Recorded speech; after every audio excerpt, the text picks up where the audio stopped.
345. What we got? We got Jay and Mary. Jay, what up, though? You got James. Hey, James, how are you? Good, how are you? I'm well, thank you. I just had a quick question. Do it. How do you keep pasta noodles from sticking? When I cook my noodles, and then you put them in the colander, they all stick together. So how can I stop them from sticking? So, you know, for me, what I do is I don't like to do the colander method. I think you should pull it right out of the water and have your sauce ready. So, like, whether you get a strainer or use tongs, if it's like spaghetti, use tongs. If it's like, you know, rigatoni, you can just use a little, like a little, you know, sieve. But what the fuck is a sieve? You know, it's like a little perforated, like little screen scoop. Oh, yeah. Okay, bet. But I don't think you need to use the colander method. That thing messes that all up. You want to pull the pasta out of the water, go right into the sauce, and if your sauce is too thick, use a little bit of that pasta water to loosen it up. Make sense? Yes, I always end up putting olive oil in to try to keep them from sticking together, like all clumpy.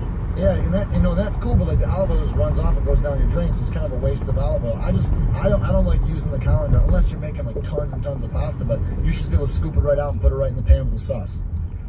So what he's saying is that water is not bad for you. Not at all. A lot of people, I seen motherfuckers straight up take the pasta, put it in a colander, and then rinse that shit with water. And you're like, what the fuck are you doing to this? It's all that starchiness. That's what make your sauce creamy. Yeah, that's what you need. Don't be afraid. Don't you be afraid of that water. Yeah, don't rinse the pasta. Nobody needs that.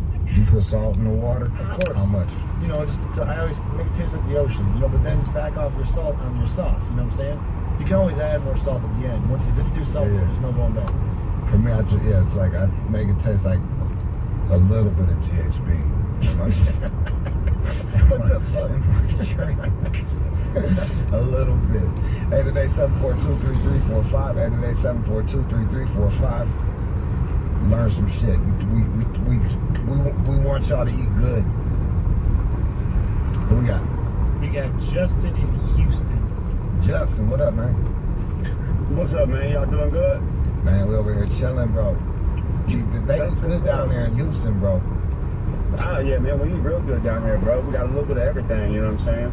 Yeah. But say, Chef, my question revolves around tip culture. See, I've been in the industry for about 15 years now. I'm a chef myself. And I've found that tip culture, to me, it seems to lead to a big income disparity between my front of house staff and the back of the house staff. Is this something that you found to be the case, and what are your thoughts on it? You know, I think it depends on the restaurant. I think that you need to have the minimum wage, make sure that, like, you know, you're held accountable. So, like, some servers in Coney situations, if you're slow, you know, servers can be walking with, you know, under minimum wage, and owners that, you know, just turn a blind eye to it. But I also think that, like, you know, ultimately the customer is responsible to make sure you have a successful business. So, if servers are walking, you know, like a few $100 a night, and cooks are making $10 an hour, I think the business plan is broken. You know, and I understand for, you know, smaller, faster casual restaurants, you can't charge too much, but I think that the public, it really needs to be responsible for, you know, making that difference up and paying cooks properly. I personally like tip culture. I think that, you know, it works in America, but, like, you know, the public needs to kind of like be held accountable. So, you know, if you got to have policies like over 8 people up to mandatory 20%, or, you know, nowadays you're seeing some restaurants going to ticket systems to where, like, if you want a reservation, you buy a ticket and everything's included there. Really? Yeah, oh yeah, for sure. Talk is a software that does that.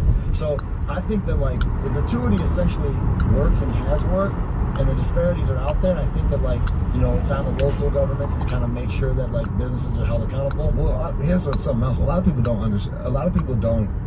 You got two people that work within the fucking business talking about tip culture. A lot of people don't know what that's tip is. Yeah. They don't, and it's like out here in Michigan, it's $250. When I was a chef, it was, or not chef. When I was a server, it was $252 an hour, and 10% was proper. This was 20-something years ago. Now you're just under $4 an hour. But, like, basically, it's just a tax credit. That's just like so you can generate something to be taxed. Yeah. But essentially, it's, you know, 20% is, to me, it's proper. And, you know, usually when I go out, it's like 30, 40, depending on where you're at. If you're at a Coney, you got $10. you know, if you leave, $2, I think that's not enough. I think you need to leave, $5, $6. Like if you're by yourself, but you're talking to a guy that's in the restaurant. But I was saying, like if you're sitting there and you got a girl bringing you coffee, bringing you water, or a guy, bringing you all this eggs, and then boxing it up for you. If they visit you 4 or 5 times, that's $2. Come on, like I think that he's saying like the other thing too is like, because I've worked in the front and the back. Yeah. On slow nights as a server, you're sitting there